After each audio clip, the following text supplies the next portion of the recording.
Hello students, we are doing your chapter number 41, that is direct and indirect speech.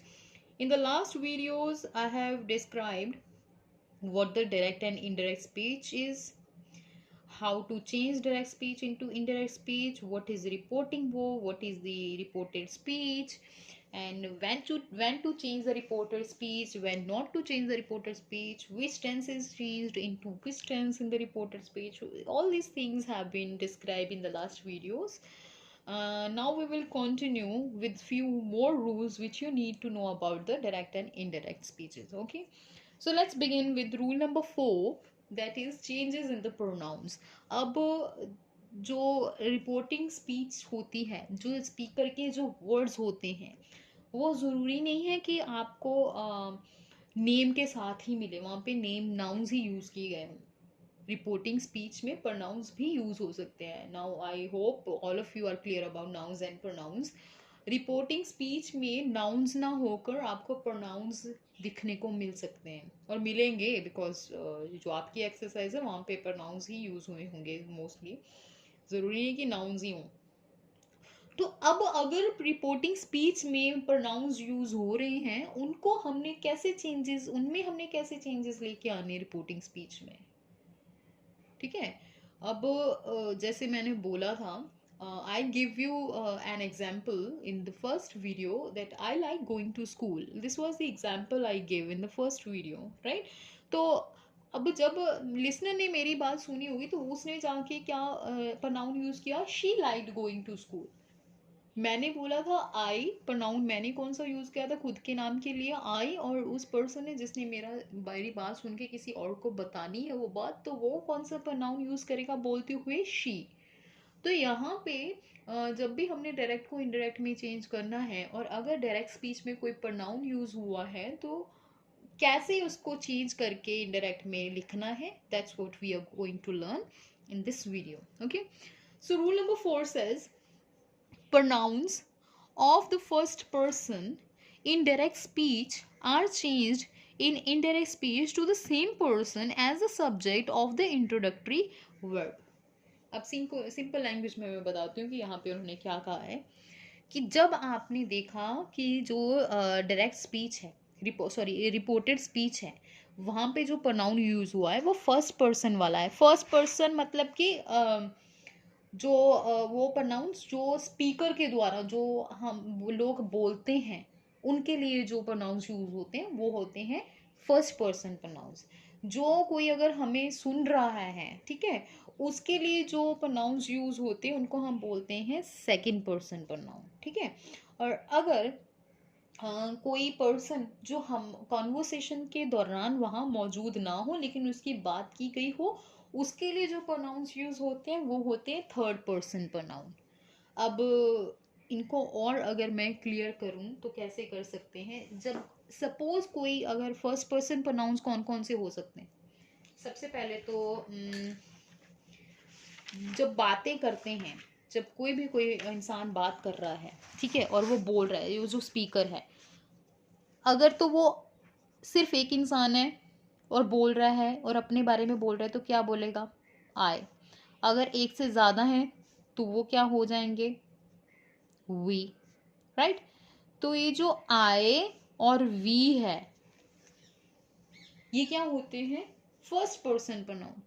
क्योंकि अगर अकेला जो आदमी है अगर वो बात कर रहा है, ठीक है, मैं अगर बात कर रही हूँ तो मैं क्या हूँ, फर्स्ट पर्सन प्रोनाउन, और अपने लिए कौन सा प्रोनाउन यूज करूंगी, आई. अगर मेरे साथ कोई और भी है और हम बोल रहे हैं तो हम क्या करेंगे, कौन सा प्रोनाउन यूज करेंगे, वी. तो वी भी क्या है, फर्स्ट पर्सन प्रोनाउन. अब आती है बात सेकंड पर्सन प्रोनाउन की.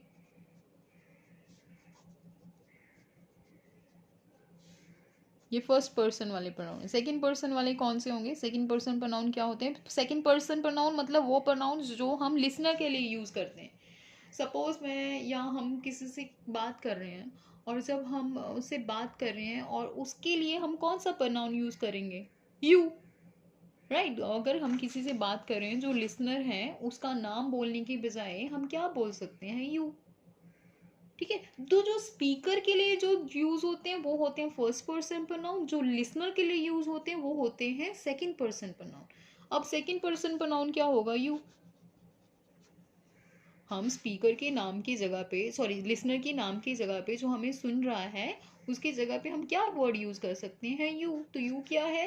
प्रोनाउन है। और कौन सा प्रोनाउन है? ये सेकंड पर्सन प्रोनाउन है। क्यों? क्योंकि हमने ये लिसनर के लिए यूज किया है। थर्ड पर्सन प्रोनाउन कौन से होते हैं? थर्ड पर्सन प्रोनाउन वो होते हैं जो हम उन लोगों के लिए यूज करते हैं जो वहां पे ना हो। अब वो कोई भी हो सकता है, लड़का हो सकती है, लड़की हो सकती है, ज्यादा लोग हो सकते हैं। तो क्या हम कौन से वर्ड यूज कर सकते हैं यहाँ पे? ही, शी, दे। ये क्या है? Third person pronoun. जैसे सब, अब मैं इसकी एग्जाम्पल देती हूँ। मैं स्पीकर हूँ, मैं बात कर रही हूँ किसी के साथ, ठीक है, और मैं बोलती हूँ आई एम अ गर्ल, ठीक है, आई एम अ गर्ल। अब ये जो आई है ये किसके लिए यूज किया? मैंने खुद के लिए यूज किया। और बोल कौन रहा है? ये मैं बोल रही हूँ, है ना। तो जो पर्सन बोल रहा है उसने अपने लिए जो प्रोनाउन यूज किया वो क्या है? आई। तो ये क्या है? First person. अब सेकंड पर्सन कौन होता है? जो हमें सुन रहा होता है। और सुनने वाले को मैंने क्या बोला? You are a boy. तो यू क्या हो गया? किसके लिए यूज किया मैंने? लिसनर के लिए। तो वो क्या हो गया? Second person. ठीक है। अब मैं बोलूँ, मैं किसी से बात कर रही हूँ और मैं बोलूँ he is a good boy. अब he is a good boy. अब अगर तो मैं लिसनर के साथ बात कर रही हूँ, जिससे बात कर रही हूँ उसके बारे में ये बोलती, तो मैंने ये बोलना था you are a good boy, है ना। तो ऑब्वियसली जिससे मैं बात कर रही हूँ मैं उसके बारे में नहीं बोल रही हूँ, ये मैं किसी और के बारे में बोल रही हूँ जो कि वहाँ पे हमारी कॉन्वर्सेशन के दौरान हमारे साथ नहीं है। तो मैंने क्या बोला? ही इज़ अ गुड बॉय। तो ही क्या हो गया? कोई थर्ड पर्सन जो वहाँ पे कॉन्वर्सेशन के दौरान मौजूद ना हो। तो आई hope you are clear about first person, second person and third person pronouns. Now first person pronouns मतलब कि वो वाले pronouns जो speaker अपने लिए use करते हैं, और second person pronouns जो listener के लिए use होते हैं, और third person pronoun वो pronouns जो हम उन लोगों के लिए use करते हैं जो conversation के दौरान वहाँ पे मौजूद ना हो। ठीक है। So this was about the pronouns। और ये जो rule number 4 है वो क्या कहता है कि अगर जो प्रोनाउंस हैं फर्स्ट पर्सन प्रोनाउंस हैं डायरेक्ट स्पीच में जो अब यहाँ पे जो रिपोर्टर स्पीच है वहाँ पे कौन सा प्रोनाउन यूज हुआ हो? या तो आई या तो वी। ठीक है। अगर आई या वी यूज हुआ हो, फर्स्ट पर्सन प्रोनाउन यूज हुआ हो रिपोर्टिंग स्पीच में, तो वो किस में चेंज होते हैं? In indirect speech to the same person as the subject of the introductory verb. Introductory verb मतलब कि वही रिपोर्टिंग वर्ब। रिपोर्टिंग वर्ब को इंट्रोडक्टरी वर्ब कहते हैं। ठीक है। तो वो जो इंट्रोडक्टरी वर्ब का जो सब्जेक्ट होता है, सब्जेक्ट मतलब कि उसके पहले वाला जो वर्ड हो। इंट्रोडक्टरी वर्ब मतलब रिपोर्टिंग वर्ब। रिपोर्टिंग वर्ब के पहले जो जिसने वो बोला है, जो चीज़ बोली है, जिस पर्सन ने उसका नाम लिखा होगा, ठीक है, वो जो भी पर्सन होगा उसके अकॉर्डिंग हमने चेंज करना है प्रोनाउन को। ठीक है। सबसे पहले हमने देख लिया कि जो रिपोर्टिंग स्पीच है उसमें प्रोनाउन कौन सा यूज हुआ? आई है या फिर वी है। फिर आपने ये देखना है कि जो रिपोर्टिंग वर्ब है उसके आगे कौन सा वर्ड यूज है, क्या यूज हुआ है। अब जॉन है, ठीक है, तो जॉन है उसके अकॉर्डिंग हमने चेंज करना है। अब जॉन क्या है? लड़का है ना। तो फिर क्या कहा हमने, कैसे चेंज किया इसको? John said that, conjunction that, he was busy. I की जगह पे क्या हो गया? ही। क्यों? क्योंकि जॉन क्या है? एक लड़का है। अगर किसी लड़की का नाम होता तो क्या आ जाता? कोई भी, तो शी। अगर लड़की का नाम होता तो क्या आता? शी। ओके। तो जॉन की जगह पे हमने यहाँ पे आई की जगह पे क्या लिख दिया? ही। क्योंकि हमने जो रिपोर्टिंग वर्ब का जो सब्जेक्ट है उसको देखा, और सब्जेक्ट को देखने के बाद हमें पता चला कि वो एक लड़का है। ही एम बदल गया वॉज में, क्योंकि ये प्रेजेंट वाला है, प्रेजेंट वाला पास्ट में चेंज हो गया, एम चेंज हो गया वॉज में। Busy, he was busy. Next sentence, he she said I have done my work. Again first person pronoun use हुआ। अगर फर्स्ट पर्सन प्रोनाउन यूज हुआ तो हमने देखना इंट्रोडक्टरी वर्ब के आगे कौन सा वर्ड है। यहाँ पे लड़की है, ठीक है, तो यहाँ पे I have done my work किसने बोला? ये शी सेड। तो शी सेड मतलब कि लड़की ने अपना काम कर लिया। तो हमने जब इंटरेक्ट में लिखा तो कैसे लिखा? She said that I. I किसने किसके लिए यूज हुआ? शी के लिए। अब यहाँ पे कोई नाम नहीं दिया है उन्होंने, सीधे प्रोनाउन ही यूज किया हुआ है। इसका सब्जेक्ट जो इंट्रोडक्टरी वर्ब का वो शी ही है, तो हमने एज इट इज लिख दिया यहाँ पे, she had done her work. ये प्रेजेंट परफेक्ट था, हैव डन, किस में चेंज हो गया, पास्ट परफेक्ट में हैड डन। किसने बोला I have done my work, she, उसने बोला ना, तो उस वो सेम हमने यहाँ पे लिख दिया, लड़की ने लिखा बोला तो लड़की का प्रोनाउन हमने यूज कर दिया। आगे देखते हैं, ही वाला, he said I shall do my best, उसने बोला कि मैं अपना बेस्ट करूंगा। किसने बोला, लड़के ने बोला, तो आई वर्ड किसके लिए यूज हुआ, लड़के के लिए यूज हुआ, क्योंकि लड़के ने बोला ये। तो he said that he would, I किस में चेंज होगा, ही, क्योंकि ये उसने बोला, लड़के ने बोला है। He shall will be change into would, will shall, क्योंकि वो सिंपल फ्यूचर है, जो सिंपल फ्यूचर में वाले जो होते हैं ना विल या शैल, वो चेंज हो जाते हैं वुड में। विल शैल किस में चेंज हो जाएंगे, वुड में। वो आपके जो रूल्स ऑफ टेंसेज है, रूल नंबर 2 है, वहाँ पे आपको मिल जाएगा। शायद मैंने स्किप कर दिया था, लेकिन आप इसको मिल जाएगा रूल नंबर 2 में, पॉइंट 7 में यहाँ पे डिस्क्राइब किया हुआ है। द टीचर सेड, ये जो शेल है इज चेंज इनटू शुड। वो ये शुड वाला है ना, ये स्किप कर देना, तो बहुत कंफ्यूजन होती है यहाँ पे। जो शेल है वो भी वुड में ही चेंज होता है। Shall and will of simple future both are changed into would. तो यहाँ पे जो विल है वो चेंज हो गया वुड में। He would do his best, ठीक है, विल था, क्योंकि विल था तो शैल था, तो वो चेंज हो गया वुड में। Okay, clear. So if there is any first person pronoun, आपने देख लिया फर्स्ट पर्सन प्रोनाउन यूज हुआ है, आई या वी यूज हुआ है रिपोर्टिंग स्पीच में, तो आपने नोटिस करना है ये जो सेड वर्ड है उसके आगे वाला क्या वर्ड है। अगर कोई लड़की है तो वहां पे शी यूज कर लेना, अगर लड़का है तो वहां पे यूज कर लेना ही। Okay, let's move forward to rule number 5. It says pronouns of the second person in direct speech are changed in indirect speech to the same person as the noun or pronoun which comes after the introductory verb. अब यहाँ पे अगर आपने देखा कि reporting speech में you word use हुआ, second person मतलब कि यू, लिसनर के लिए हम क्या यूज करते हैं यू। तो अगर रिपोर्टिंग स्पीच में आपने देख लिया यू वर्ड है, तब आपने क्या करना है, आपने ये देखना है जो इंट्रोडक्टरी वर्ब है उसके बाद में क्या लिखा हुआ है। यहाँ पे हमने ये देखा था कि इंट्रोडक्टरी वर्ब के पहले क्या लिखा हुआ है फर्स्ट पर्सन प्रोनाउन में, सेकंड पर्सन प्रोनाउन में हमने ये देखना है कि इंट्रोडक्टरी वर्ब के बाद क्या लिखा हुआ है। ठीक है, बाद वाला वर्ड हमने नोटिस करना है, उसके अकॉर्डिंग चेंज करना है। अब यहाँ पे क्या है, Harish said to me, Harish ने मुझे कहा यू आर रॉन्ग, तुम गलत हो। तो ये यू है, ये सेकंड पर्सन प्रोनाउन है। तो सेकंड पर्सन प्रोनाउन है तो हमने ये देखना है कि जो इंट्रोडक्टरी वर्ड के बाद वाला वर्ड क्या है, यहाँ पे मी, उसने मुझे कहा है। ठीक है, तो हरीश टोल्ड मी। एक और चीज़ जो आपके माइंड में होनी चाहिए while changing the direct into indirect, जब भी कभी सेड के साथ टू लिखा मिल जाए आपको, तो वो वर्ड चेंज हो जाएगा टोल्ड में।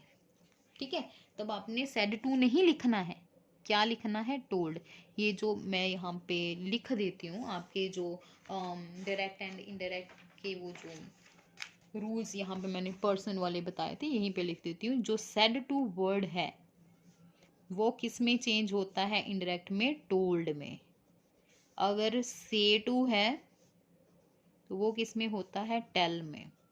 अगर सेज टू है तो वो किस में चेंज हो जाएगा, टेल्स में। ठीक है, तो ये माइंड में रखना, ये वाले तो दो नहीं आपको देखने को मिलेंगे, लेकिन सेड टू जरूर देखने को मिलेगा। तो वो किस में चेंज करना है आपने, टोल्ड में। Okay, Harish told me, told मतलब सेड टू के बाद क्या लिखा हुआ है, me, that I was wrong, you are wrong किस में चेंज हो गया, आई में, क्योंकि यहाँ पे क्या है, मी, और मी जब सब्जेक्ट, यहाँ पे तो चलो ऑब्जेक्ट है, जब ऑब्जेक्ट सब्जेक्ट बनते हैं तो वो किस में चेंज होता है, मी, आई में।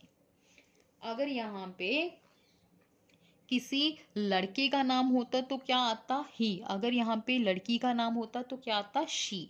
तो बस ये रखना है कि अगर आपने देख लिया रिपोर्टिंग स्पीच में यू वर्ड यूज हो गया, तो हमने रिपोर्टिंग वर्ब के बाद वाला वर्ड नोटिस करना है। अगर तो मी है तो वो आपने ये जो यू है उसको आई में चेंज करना है, अगर लड़की है तो शी में चेंज करना है, अगर लड़का है तो ही में चेंज करना है। ठीक है, let's see the next sentence. Bali said to Ashok you are a good boy, you again the second person pronoun. अब कैसे चेंज करना है इसको, Bali told Ashok that you, अब यहाँ पे अशोक सेड टू के बाद हमने देखा कि वर्ड क्या है, अशोक है।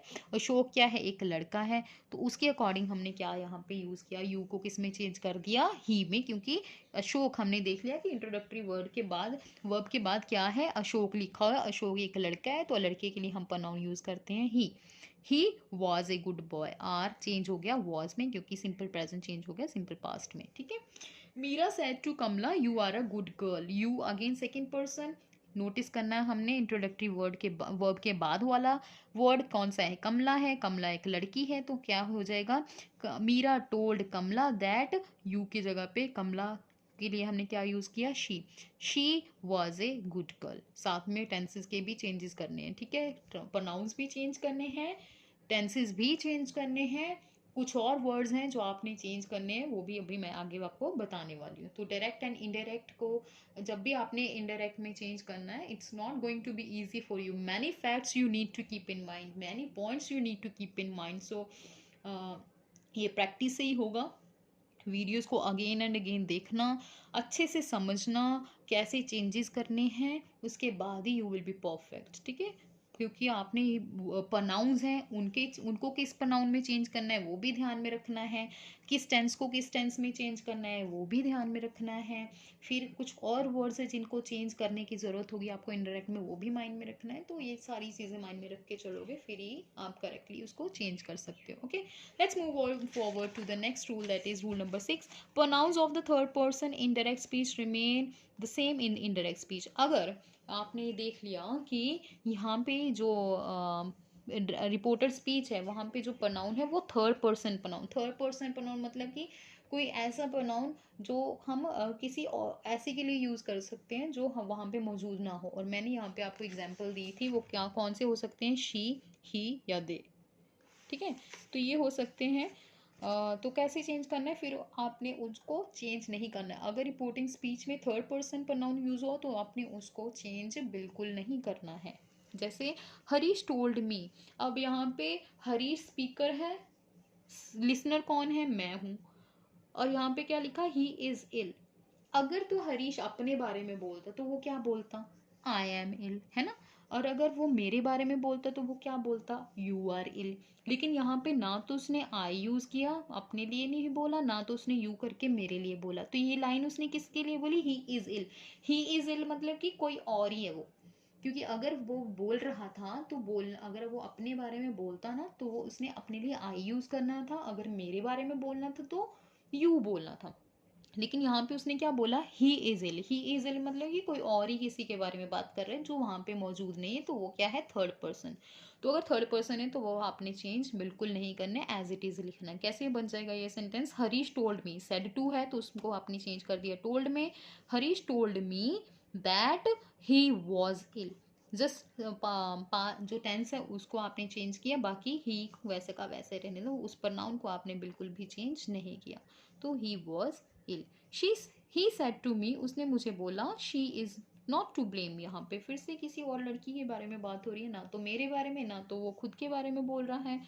तो again third person pronoun, she का शी वैसे रहने दिया, बिल्कुल चेंज नहीं किया, टेंस को हमने चेंज कर दिया, is change into was, okay. But there is some exception, अब एक्सेप्शन क्या है, but no change of the person is made when the speech is reported to the person to whom it was first addressed. इसका मतलब ये है कि अगर वो जो रिपोर्टिंग स्पीच है वो उसी पर्सन के लिए हो जिसको वो बोल रहा हो, ठीक है, तो तब भी आपने वो जो प्रोनाउन है उसको चेंज नहीं करना है। कैसे, मैं बताती हूँ। Harry said to you, Harry ने आपको बोला, क्या बोला, यू आर रॉन्ग। अब ये जो बात कही है उसने किसको कही है, मुझे कही है ना। तो यू मतलब कि यहाँ पे भी यू है और यहाँ पे भी यू है, दोनों जगह पे यूज है यू। और अगर दोनों जगह पे एक ही प्रोनाउन यूज हुआ हो तब भी आपने बिल्कुल चेंज नहीं करने, वो प्रोनाउन वैसे का वैसा लिख देना है। Harry told you, said to change into told you, तुम आपको ही बोला है, और क्या बोला है आपके बारे में, दैट यू वर रॉन्ग। तो ये किसको बोला है, यू आपको, और क्या बोला है, यू वर रॉन्ग, आप ही को बोला है वो लाइन, ठीक है। तो अगर कोई लाइन है जो सेम पर्सन को वो एड्रेस की गई हो, जो यहाँ पे भी सेम हो, इंट्रोडक्टरी वर्ब के बाद भी सेम हो वो प्रोनाउन, और लाइन में भी वही प्रोनाउन यूज़ हुआ हो, तब आपने उस प्रोनाउन को चेंज नहीं करना होता है, ठीक है। So this was about the changes of the pronouns. I hope you are clear about how to change the pronouns. अब कुछ रूल्स रह गए हैं, वो क्या हैं, जो वर्ड्स हैं, कुछ ऐसे वर्ड्स हैं जो आपने इनडायरेक्ट में चेंज करते हो, उनको आपने चेंज करना है। क्या है rule number 7, when turning a sentence from direct into indirect speech, words showing nearness are changed into the words showing distance, ठीक है। कुछ ऐसे वर्ड्स हैं जो आपने इनडायरेक्ट में चेंज कर देने होते हैं। अगर डायरेक्ट में नाउ वर्ड यूज हुआ हो तो आप उसको चेंज कर दोगे देन में, this is change into that, these is change into those, tomorrow becomes the next day, yesterday becomes the day before, last night becomes the night before, or the previous day or previous night, here it becomes there, ago becomes before, today becomes that day। तो अगर direct sentence में आपको ये वाले words देखने को मिल रहे हैं, तो जब भी आप उनको डायरेक्ट में इनडायरेक्ट में चेंज कर रहे हो तो उनको इनके अकॉर्डिंग चेंज करना है, ठीक है। हियर लिखा हुआ है डायरेक्ट सेंटेंस में, तो वो किस में चेंज हो जाएगा, इनडायरेक्ट में चेंज करते हुए किस में चेंज हो जाएगा, देयर। अगर डायरेक्ट में अगो है और आप इनडायरेक्ट में चेंज कर रहे हो सेंटेंस को, तो वो किस क्या बन जाएगा, बिफोर। सो ये दीज वर्ड्स आपने, ये वो जो वर्ड्स हैं वो आपने लर्न कर लेने हैं। आई थिंक ये आपके 7th स्टैंडर्ड की बुक में भी दिए गए होंगे, जैसे कि यहाँ पे उन्होंने मेंशन किया हुआ है, this is 7th standard book, rule number 4 यहाँ पे मेंशन किया है। No, now becomes then, this that, these those, hither thither, here there, hence thence, thus so, today that day, come go, tonight that night, tomorrow the next day, yesterday the previous day, the last night the previous night, or go before। तो ये आपके rule number 4 7th standard की book में भी mention किए गए हैं। और 7th स्टैंडर्ड की बुक में एक रूल है नाउ के रिगार्डिंग। ये जो मैंने एक वर्ड बोला है नाउ, आपने इनडायरेक्ट में किस में चेंज करना है, देन में। लेकिन अगर ये यहाँ पे नोट दिया है उन्होंने, आपकी 7th स्टैंडर्ड की बुक है ये जो मैं एक्सप्लेन कर रही हूँ अभी, ये बात जो वो ये है, bear in mind that if this, here, now, ये तीनों चीज़ें नॉन सिर्फ नाउ नहीं, दिस और हेयर के बारे में भी ये चीज़ है, refer to the things present before the person during the delivery of the speech, no change is required in the reporting speech. अगर ये जो वर्ड्स हैं, दिस हैं, हेयर है या नाउ हैं, ये वर्ड यूज़ हुए हैं, वो एक्चुअली तो वो जो वर्ड्स हैं वो चेंज हो जाए, जैसे दिस दैट में चेंज हो जाएगा, हेयर देयर में चेंज हो जाएगा, नाउ देन में चेंज हो जाएगा। लेकिन अगर ये वर्ड्स यूज़ हुए हैं और ये जो वर्ड्स हैं उन चीज़ों को रेफर करते हैं, उन चीज़ों की तरफ पॉइंट करते हैं जो कि जो स्पीच की डिलीवरी के दौरान आपके सामने हैं, आपके सामने मौजूद हैं, तब हमने इनको चेंज नहीं करना है। तब ये वर्ड्स वैसे के वैसे, नाउ नाउ ही रहेगा, दिस दिस ही रहेगा, हेयर हेयर ही रहेगा। जैसे एग्जाम्पल देते हैं, यहाँ पे उन्होंने एग्जाम्पल दी हुई है, Afzal said this is the pen I like. अब यहाँ पे दिस वर्ड है तो रूल्स के अकॉर्डिंग तो दिस दैट में चेंज होगा, लेकिन अफजल जब भी ये बात बोल रहा है, उसने ये पेन अपने हाथ में पकड़ के ये बात बोल रहा है कि this is the pen I like. उसके हाथ में पकड़ा हुआ है पेन, तो उसके पास है, उसके सामने है।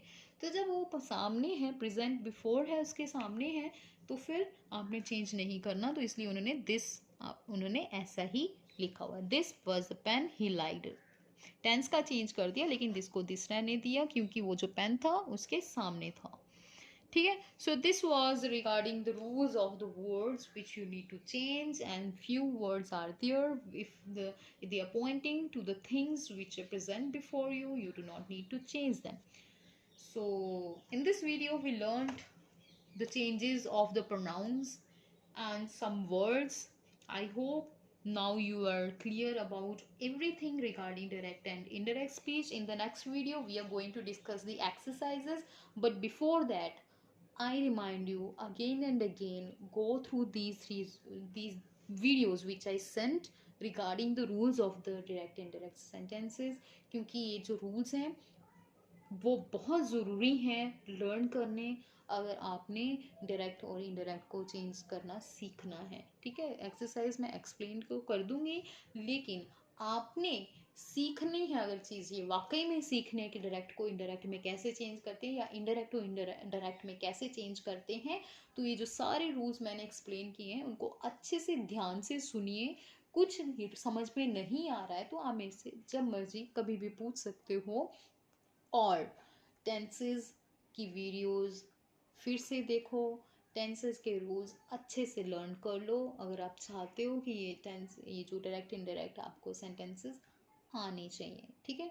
So this was about the rules of direct and indirect sentence. Next video we are going to be discussing about the exercises of your chapter number 41. I hope everything is clear. If not, do let me know. Thank you.